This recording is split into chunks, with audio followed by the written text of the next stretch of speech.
정답입니다. 맞죠? 아유. 의사 아내하고 결혼한 것도 화제가 됐었잖아요. 맞아요. 2008년 4월에 네. 8살이나 어린 의사를 아내로 맞았는데 얼마나 박명수 씨가 좋았던지 결혼에 앞서서 인터뷰를 했어요. 이때 이렇게 얘기를 합니다. 여러모로 힘든 일이 많았지만 나이 40살을 앞두고 드디어 40살을 앞두고 결혼의 꼴이 나게 됐습니다.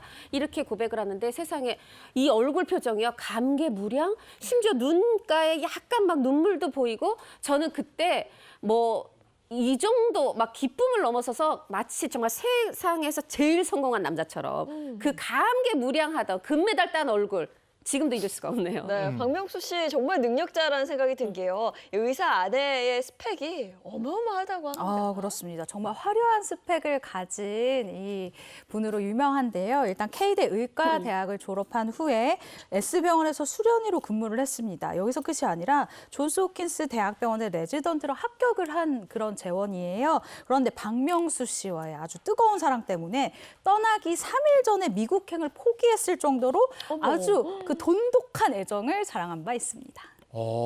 이게 저 박명수 씨의 지금은 처가지만 그때 입장에서는 내 딸이 존스 홉킨스에 가야 되는데 그러니까요. 이게 그렇게 아주 탐탁하지만은 않았을 것 같은데요. 탐탁하지 않은 정도가 아니라 결사 반대죠. 아니 딸이 재원이면 굉장히 이 사위감에 대해서도 기대치가 남다르고 내 딸 자체에 대해서도 기대치가 남다르잖아요.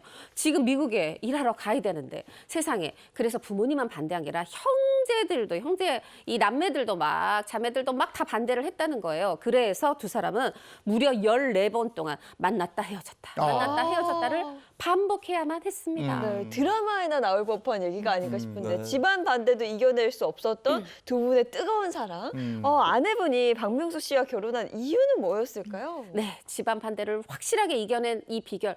아내분이 박명수 씨를 많이 좋아했네요. 세상에 다시 태어나도 나는 박명수의 아내가 되겠다. 이렇게 말을 하고 그때 당시에 왜 미국으로 가지 않았어요? 물은 이유에 대해서도 미국에 가는 것보다 이 사람과 함께 있는 게 더 행복할 것 같았어요. 라고 하면서 남다른 애정을 드러냈었습니다. 근데 결혼식이 한 차례 연기가 됐었어요.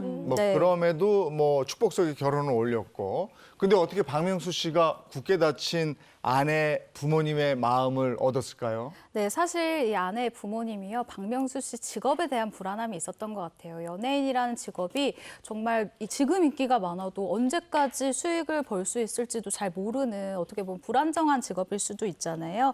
그런데 이런 박명수 씨가 부모님을 만나서 마음을 얻었었던 두 가지 무기가 있었는데 바로 진솔함 그리고 진실함과 솔직함이었다고 합니다. 한 인터뷰에서요. 내가 진실한 모습으로 부모님에게 계속해서 다가갔더니 이 부모님이 내 마음을 아시고 끝내 승낙을 해주시더라 라면서 남다른 비결을 공개하기도 했습니다. 네, 그래서 저는 그 박명수 씨가 결혼식에 축가를 본인이 직접 불렀잖아요. 그 제목이 바보에게 바보가. 이 노래가 참 좋더라고요. 네, 맞습니다. 이 바보에게 바보가라는 이 노래 가사를요, 시인 원태현 씨가 직접 썼어요.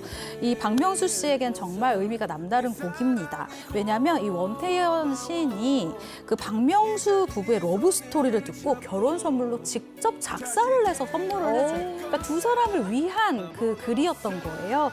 당시 박명수 씨 역시 이 곡을 녹음을 하다가 감정이 막 복받쳐 오르고 내가 드디어 장가를 가는구나 막 이런 생각 때문에 막 몇 번을 녹음을 끊고 다시 녹음을 하는 등 남다른 의미가 있는 곡이라고 자랑을 하기도 했습니다. 네.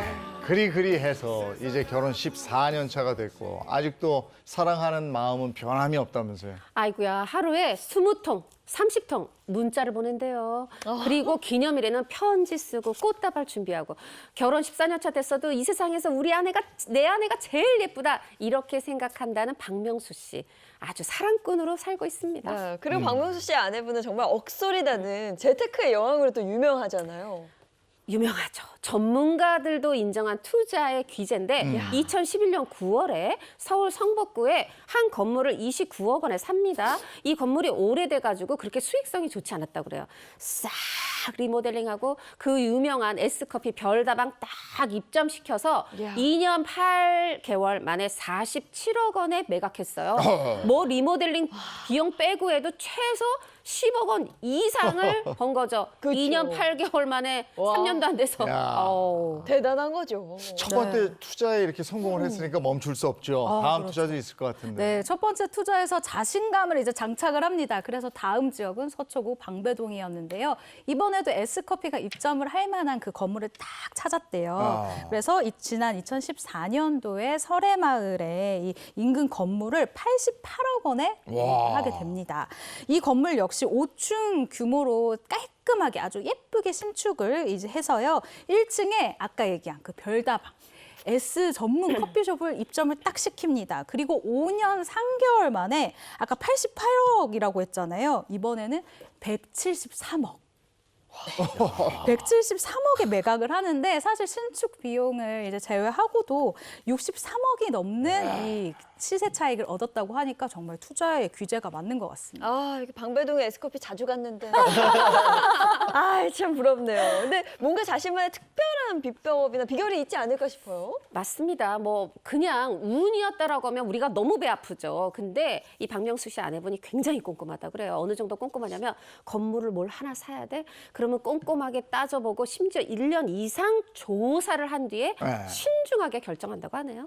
그 똑부러진 아내의 내조 덕분인지 다들 그래요. 박명수 씨가 결혼 이후에 일도 더 잘 풀리고 맞아요. 관상이 바뀌었다. 이런 얘기를 해요. 맞아요. 왜 결혼 후에 삶이 편안해진 분들이 정말 표정부터 다르더라고요. 박명수 씨가 바로 그런 케이스가 아닐까 싶은데요.